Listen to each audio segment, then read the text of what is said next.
कई नागलोक की कहानियां सुनी हैं।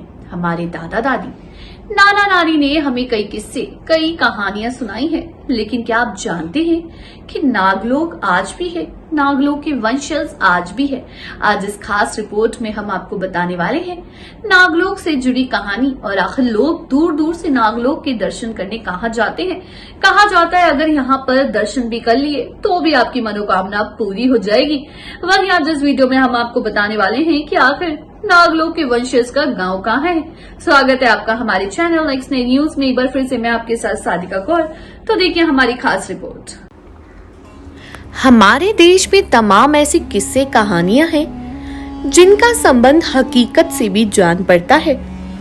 जी हाँ, आपको जानकर हैरानी होगी कि कभी दादा दादी, नाना नानी की कहानियों में सुना गया नागलोक वाकई आज भी है। यानी कि किस्से कहानियों वाले नागलोक के बारे में आप करीब से जान सकेंगे और जान सकते हैं, इसे देख भी सकते हैं। आइए जानते हैं नागलोक का रहस्य। हम जिस नागलोक की बात कर रहे हैं वो सतपुड़ा के घने जंगलों के बीच बसा है। कहते हैं ये रास्ता नागलोक को जाता है। यही वजह है नागलोक की। इस द्वार पर लाखों की संख्या में श्रद्धालु पहुंचकर नागदेव की उपासना करते हैं। बता दें यहाँ तक पहुंचने के लिए कई खतरनाक पहाड़ों की चढ़ाई चढ़नी पड़ती है, तब जाकर भक्त नागद्वारी के द्वार तक पहुंच सकते हैं। ये क्षेत्र टाइगर रिजर्व होने के चलते साल में 1-2 दिन ही खुलता है। बता दें सतपुड़ा की इन पहाड़ियों पर सावन के महीने में अलग ही रौनक होती है।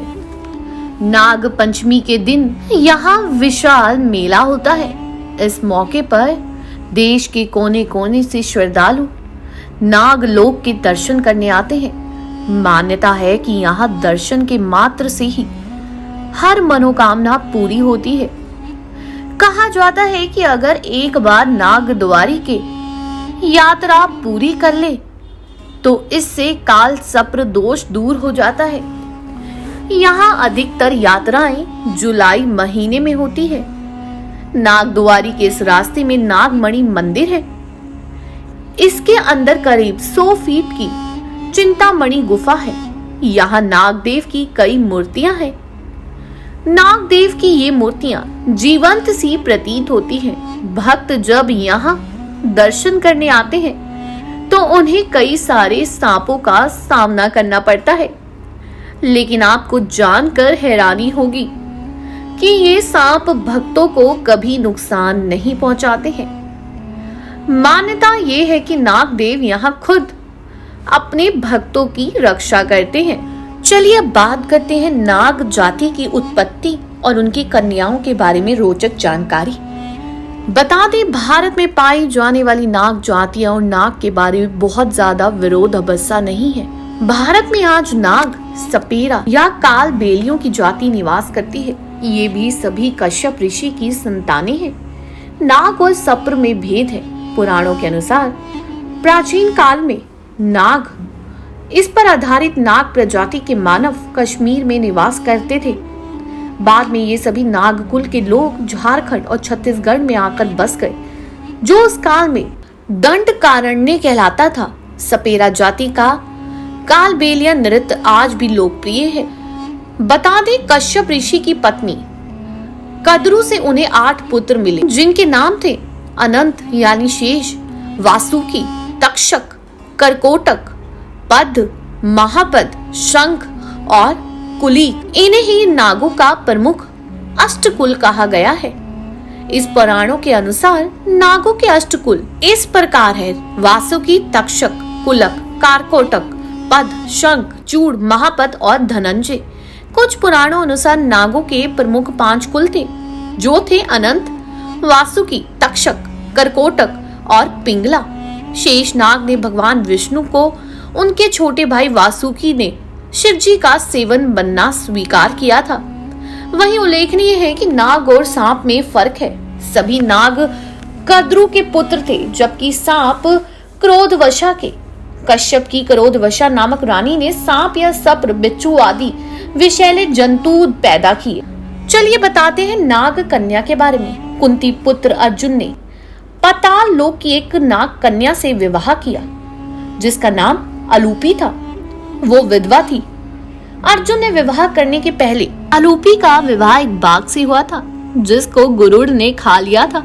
अर्जुन और नाग कन्या अलूपी के पुत्र थे। रावण जिनका दक्षिण भारत में मंदिर है और हिजड़े लोग उनको अपना पति मानते हैं। भीम के पुत्र घटोत्कच का विवाह भी एक नाग कन्या से ही हुआ था जिसका नाम अहिलवती था और जिसका पुत्र वीर योद्धा बर्बरिक था।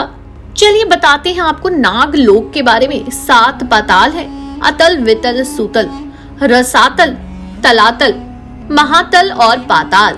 इनमें से महातल में कश्यप की पत्नी कद्रू से उत्पन्न हुए अनेक सिरों वाले सांपों का क्रोधवंश नामक एक समुदाय रहता है।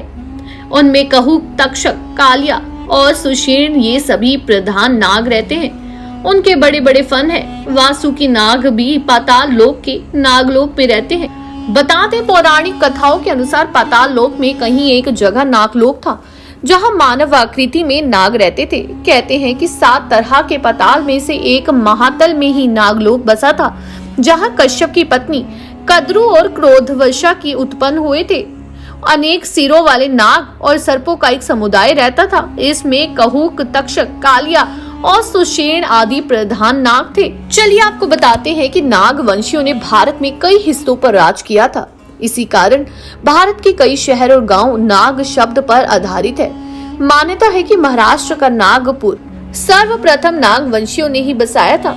वहां की नदी का नाम नाग नदी है जो कि नाग वंशियों ने ही बसाया था। नागपुर के पास ही प्राचीन नागरधन नामक एक महत्वपूर्ण नगर है। महार जाति के आधार पर ही महाराष्ट्र से महाराष्ट्र हुआ। महार जाति भी नागवंशियों की ही एक जाति थी। इसके अलावा हिंदी भाषी राज्यों इनमें नागदाह नामक कई शहर और नाग मिले जाएंगे। उक्त स्थान से भी नागों के संबंध में कई किंवदंतियां जुड़ी हुई हैं। नगा या नागलैंड को क्यों नहीं नागों या नागवंशियों की भूमि माना जा सकता है। वही कहा जाता है कि आज भी हमारे देश में नागलोक है और लोग वहां पर दूर दूर से दर्शन के लिए जाते हैं। जी हाँ, तो आज भी नागलोक के वंशज है, यानी नाग वंशज आज भी मौजूद है। वही नाग वंश होना हमारे लिए बहुत ही भाग्यशाली बात है। चाहे पूरी दुनिया कुछ भी कहे, लेकिन नाग तो हमारे भगवान है।